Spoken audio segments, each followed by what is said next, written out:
The reason why I decided to join FWC, after I joined the law enforcement academy, I didn't really want to be your typical law enforcement officer out patrolling the streets.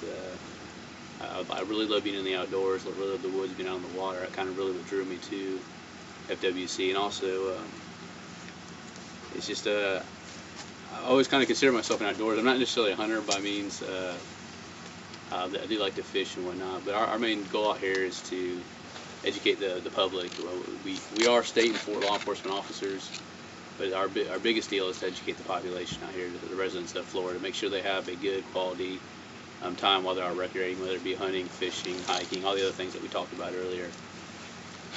We patrol the whole entire state of Florida. We have officers in every county of the state. We also patrol all the waters, up into including federal waters. We're obviously federally deputized as well.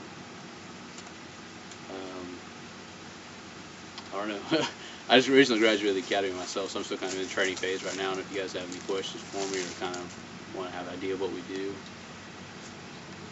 Very good. Suppose someone wants to become a youth wants to become a law enforcement officer. What's a good path, a good way to get there? A good path. They're starting to build a foundation right now. Definitely join this youth hunt, getting used to doing things ethically and in the correct manner, recognizing what is right and wrong as far as hunting and fishing and those sort of things. Definitely want to do good in school, finish up there. There's a couple routes you can go. Once you turn 19 years of age, you can either apply directly to FWC and they'll put you through a full academy, or if you like, the route I took was I went and put myself through what's called a basic recruit academy.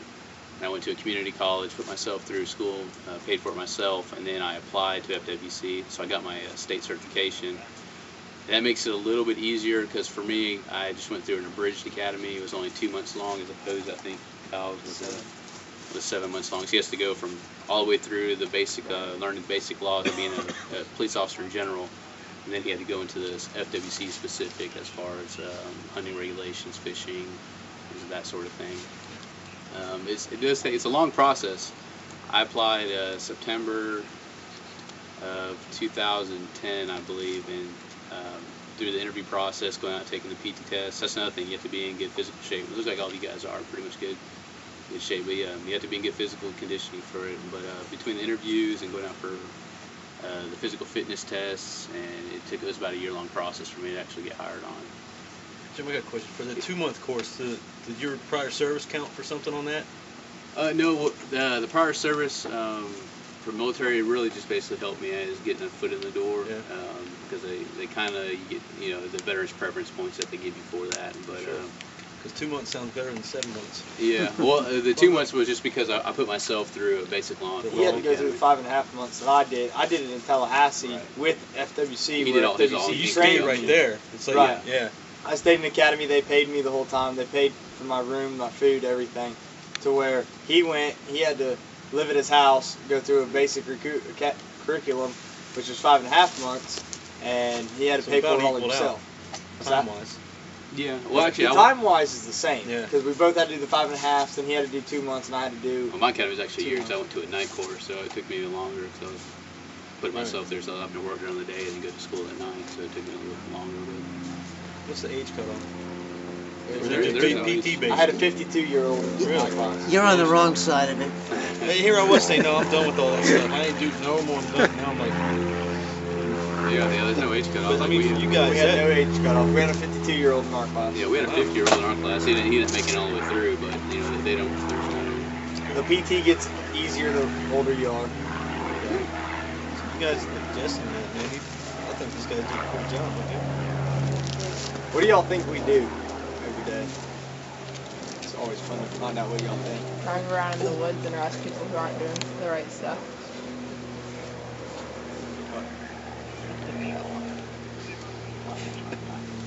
We get called all sorts of different names, with grouper trooper, rabbit marshal, all sorts. Because a lot of people don't associate us with law enforcement. They kind of see us more like a park ranger or something. So a lot of times we don't get necessarily the same amount of respect as, you know, say a trooper or local law enforcement or sheriff's office does.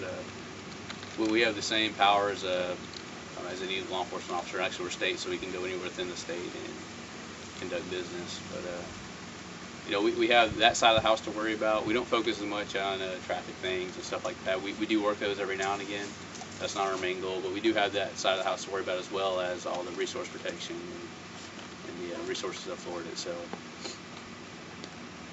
Do you all have the authority, if you have probable cause, to be able to go in and search a house without a warrant?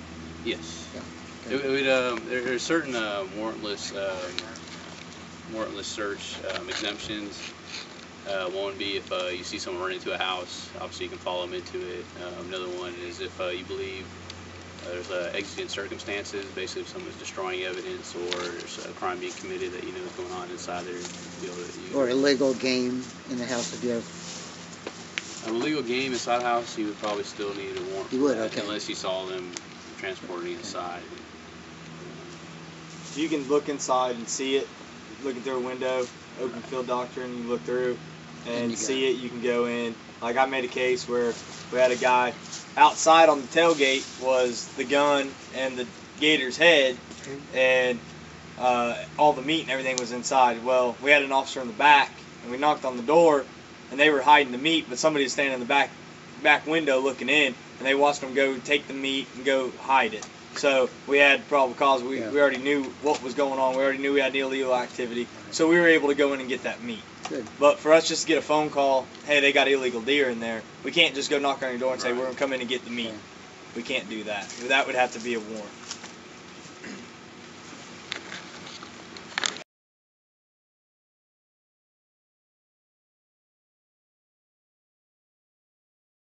Evidence. They know something happened, but they can't put all the crime together. So they'll call me in, and I'll bring my sidekick over here. Y'all see him in a little while. And we use him as a tool, just no different than we use a boat, or no different than we use any of the, accessories that we have to complete the job. And the dog, how many people here own dogs or have ever owned a dog? Pretty much everybody does. The unique characteristic about a dog, does anybody like the fleas he carries or the smell he carries or anything?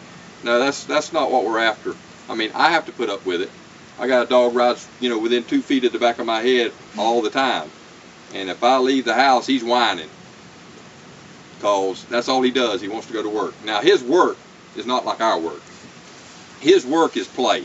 That's all. He's a Labrador Retriever, a Black Lab, and the best thing in his world, in his life, is this right here. Anybody know what this is? Yeah, it's a Kong, they call it. And they come in all different colors and shapes and sizes, basically, but this is a blue one, and they have the orange ones and the red ones.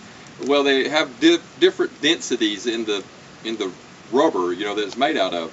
And the black one being the hardest, like a Goodyear tire. Well, he can destroy a black one too. That's what he does. He just loves to annihilate these Kongs. So I have to keep them away from him, but that's all he works for. This is his paycheck. This is his reward. And whenever he finds something good that I want him to find, then I reward him. No different than a kid. If you make 100 on your math test, hey, you expect some reward, right? If you make a F on it, then you might not get no reward. And that's how we work our dogs. We don't reward them when they're not doing what they're supposed to do, but whenever they find something and they're doing their job and they're doing what we want them to do, then they get all kinds of praise. I'll act just like a kid out there playing with him, and y'all see that. And that's what gives him the drive to keep wanting to work, because I'm showing him appreciation. And so it's pretty simple, but these are a few tools of the trade that we use when we have our canine out. But back to the canine, what part of the canine are we using? One sense. That's it. The nose, right? His sense of smell. His sense of smell is unimaginable to us. We cannot understand it. We try to grasp it, but I cannot explain it to a layman. Well, I mean, as a simple person that hasn't been around dogs, I can't explain it to him of how good his sense of smell is. Now, and this is how I say it. I can look at each one of y'all, and how I'll do that is I'm looking at faces, right? Just like y'all are looking at me. Y'all are looking me visually over. Well, he'll come by, he could care less what your face looks like. He wants your odor. Everybody has a signature odor, right? So everybody has an odor that's unique to that person, just like a fingerprint. Just like a fingerprint DNA. And that's how it distinguishes the difference between you, everybody here. And so we call that scent discrimination. And if I start out on somebody, that I'm wanting to track, that's one of the things we do. When he's smelling it, I've gave him the command to track this particular person, but that's all we track is people. then he can go through a herd of a crowd of people, and he stays on the person I started him on, because I will not reward him for getting off track and tracking a more recent odor. He knows he's got to end up finding who I started him out on. So with that goes with the training, and back to like we go through as an academy to become officers and for Fish and Wildlife. He's got to go through an academy too, which I got to go through that one with him because it's a team. And we go through a 480-hour academy, and we done it in Ocala National Forest 3 years ago. And we started out the bottom rung. I'll tell you a little history on him. They almost washed him out. They says, this dog is not going to get it. They started looking for me another dog. Well, the third week in the academy, it started clicking with him. And probably out of the 20 dogs in the state, he's probably top 5. He's coming to his own. He's 4 years old right now, and so we probably get 3 or 4 more years, good years out of him, and you'll start seeing him decline. But we'll work him as long as he can work, play, or whatever it is to him. But so anyhow, we made some pretty good cases since we've been out using his nose. I mean, because if you look out here in these woods, if I hide a gun, which that's what we're going to do, I'm going to let y'all look at this dog work, and you'll pick up what I pick up, because I'm watching my dog. He's running around aimlessly out there, everybody thinks. But when he gives me a good indication that he's into the odor of something I've trained him to find, you'll see him do a good, what we call a head snap. That head will fly around, and he starts looking for where that odor, source of the odor is coming from. And we find evidence, meaning firearms, compound bows, arrows, spotlights, flashlights. That's evidence recovery. Cell phones, different unique things of that nature. And that's one of our tasks, or one of our jobs that we do. And I mentioned on it before, the second one we do, or another one we do, is track people. If we have lost hunters, if we have escapees, if we have somebody that runs from the police anywheres, they'll use us as tracking dogs like a bloodhound. We do not bite, we do not apprehend. Like I was a deputy in my previous life, and I had a patrol dog with those, and they, pointy-ear dog is a German Shepherd, and he was actually a bite dog or something. We'd apprehend somebody that was fleeing. Our dogs do not do that. They just track you up to the person, and it's up to you to catch him, basically. Now, he does scare a lot of people we come up on, because he's wanting to find his reward. Because when we train, if Kyle lays me a track and he takes off out through the woods and I track him up 30 minutes later, when my dog finds him, he's like, I want my reward. And it's generally a rolled up towel or the Kong, and he's going to look all over Kyle, in his pockets, everywhere else, where's my toy? So if I'm into actually tracking somebody, a trespasser or something, when we get to that person, the person's automatically all scared or whatever, because my dog is checking him out. He's looking for his toy, you see. But he's really intent on finding the toy, but he does not bite people, okay? And so, but it doesn't matter. Our goal is to find the person we're looking for. And